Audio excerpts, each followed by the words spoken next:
नमस्कार दोस्तों, मैं Vishnudhari Singh advocate Vishnudhari Singh legal channel में आप सभी दर्शकों का स्वागत करता हूं। दोस्तों, यह मेरा तीसरा पार्ट है आत्मरक्षा के अधिकार का। यह है सेक्शन 105 और 106।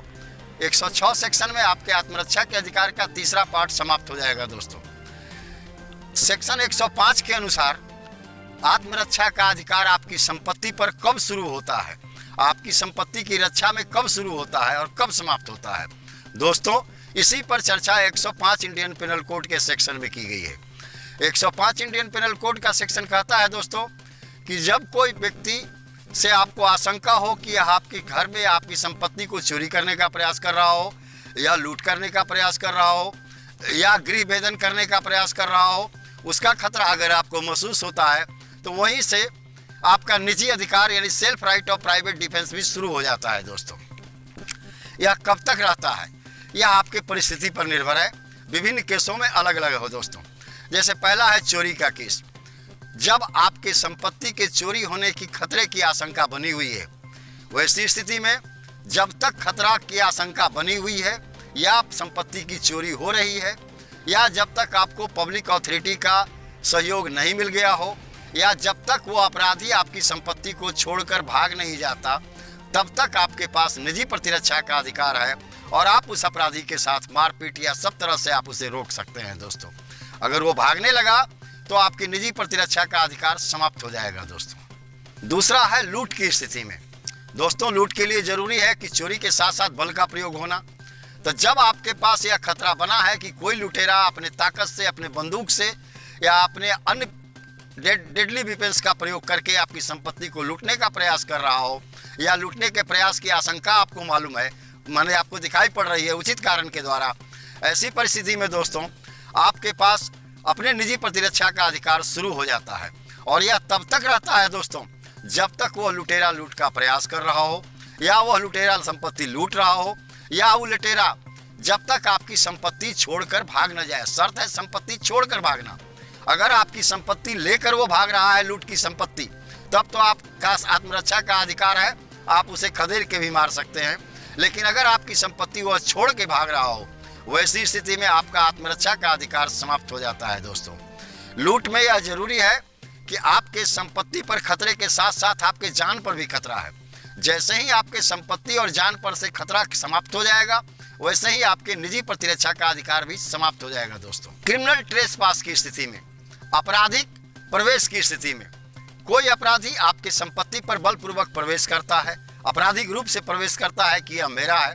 दोस्तों, जैसे ही आपको आशंका हो कि यह मेरे संपत्ति पर बलपूर्वक प्रवेश करके अनाधिकार कब्जा करेगा, वैसी परिस्थिति में आपको यह निजी प्रतिरक्षा का अधिकार है कि आप उस अपराधी के साथ अपने सारे बल का प्रयोग करके या तो उसे मारें या भगा दें। दोस्तों, हाँ दोस्तों, यह कब तक रहेगा? तब तक रहेगा दोस्तों जब तक वह आपकी संपत्ति पर से भाग नहीं जाता।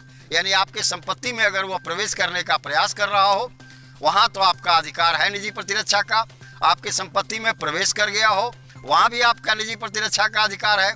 लेकिन जब आपके दिखाए हुए बल के द्वारा वह भाग रहा हो, उसके बाद जब भागना शुरू किया तो आपका निजी प्रतिरक्षा का अधिकार दोस्तों समाप्त हो जाता है। चौथा है दोस्तों सेंध मारने की स्थिति में। आजकल आम जनता में ऐसी पाई जाती है कि घर में सेंध मार लिया गया या सेंध मारने का कोई प्रयास कर रहा हो। तो दोस्तों, जब सेंध मारने के खतरे की आशंका आपको बनी, उचित कारण से बनी, उस समय से आपका निजी प्रतिरक्षा का अधिकार शुरू है दोस्तों।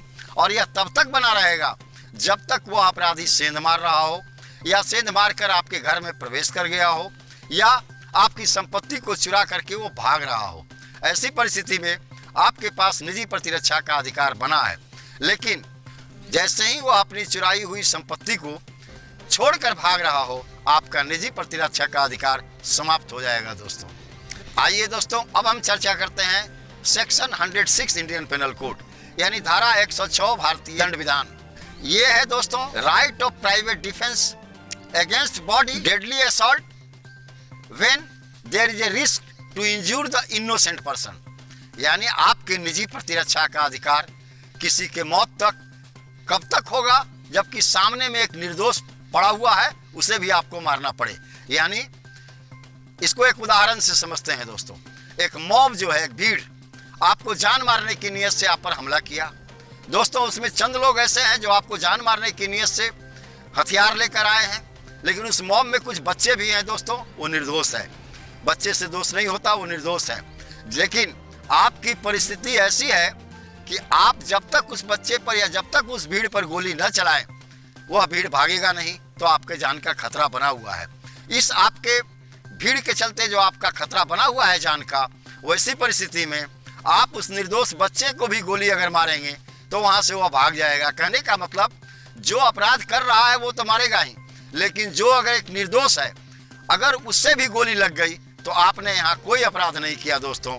चूंकि भीड़ मिल करके आपको मारने आया था, वैसी परिस्थिति में वह निर्दोष बच्चा जो भीड़ का अंग होते हुए भी अपराधी नहीं है, अगर वह मारा जाता है तब आपको कोई अपराध साबित आपके विरुद्ध नहीं होगा। हाँ दोस्तों, आपका किया हुआ कोई भी कार्य इस स्थिति में आपको अपराधी नहीं ठहरा सकता, क्योंकि निजी प्रतिरक्षा के अंदर, self right of private defence के अंदर किया गया कोई भी कार्य अपराध नहीं माना जाता न्यायालय में। दोस्तों, इन सभी चर्चा के बाद एक चीज जरूर याद रखने की जरूरत है आपको, कि आपके निजी प्रतिरक्षा के अधिकार का सबूत का भार आप पर है दोस्तों। न्यायालय आपसे पूछेगा कि आप किन परिस्थिति में, किन सर्कमस्टांस में, किन घटना में, आपने किन परिस्थिति के अंदर उस पर हमला किया। आपको साबित करना होगा न्यायालय में दोस्तों कि हमने यह निजी प्रतिरक्षा के अधिकार के अंतर्गत ऐसी परिस्थिति में हमला उस पर किया और हमलावर को मार भगाया, हमलावर को जान से मार दिया। दोस्तों, ये हुआ पूरा निजी प्रतिरक्षा का अधिकार आज समाप्त होता है दोस्तों। इसके 3 पार्ट हुए, पहला और दूसरा पार्ट मैं पहले आप लोगों की सेवा में सुपुर्द कर चुका हूँ। आज यह तीसरा पार्ट है दोस्तों। तीसरा पार्ट भी अब समाप्त हुआ। अगर आपको यह वीडियो पसंद पड़ा तो आप इसे लाइक करें, सब्सक्राइब करें, अपने दोस्तों को शेयर करें, ताकि जो लोग भी निजी प्रतिरक्षा के अधिकार को या आत्मरक्षा के अधिकार को समझना चाहें, अपनी संपत्ति, अपने जान, अपने परिवार, अपने माल की सुरक्षा हेतु तो इसका उपयोग करें, ताकि हमलावर से आपकी जान, माल और संपत्ति की सुरक्षा हो सके, आपके इज्जत की सुरक्षा हो सके। धन्यवाद दोस्तों।